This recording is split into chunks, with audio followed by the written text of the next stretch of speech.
Hi, this is Sally Morin, San Francisco personal injury attorney, and I'm here to follow up on my last video about the common mistakes people make in personal injury cases. This one is about giving your statement to insurance companies.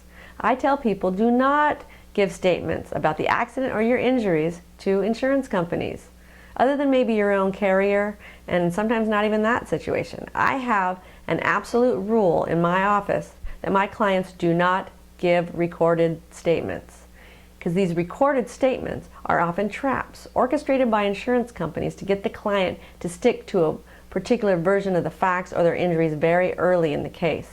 Often, insurance adjusters will try and convince you that these are mandatory statements required for investigation of the case, but they're not. You do not have to give a recorded statement. Also, these recorded statements are often premature and rushed. Further, these recorded statements are typically given under stressful circumstances because you're suffering from an injury, you're stressed out about work, your life, your family, you're trying to get your car fixed, arrange your next doctor's appointment. Further, you don't even know what kind of medical treatment you're going to need. Or maybe you haven't even started treating yet. Gosh, the insurance adjusters love this. If you haven't started treating, they'll somehow convince you that you weren't injured or that you don't need treatment.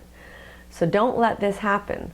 If you must, give an unrecorded statement. At least this way, the insurance adjuster will not have a verbatim record of a prior statement that you will be held to. They'll just have their own notes, which is a much weaker version of the story should they have to go to trial with that. So what I urge is, before you give any statements, consult with a qualified and experienced personal injury attorney, and most certainly do not ever give recorded statements. Okay, thanks for listening.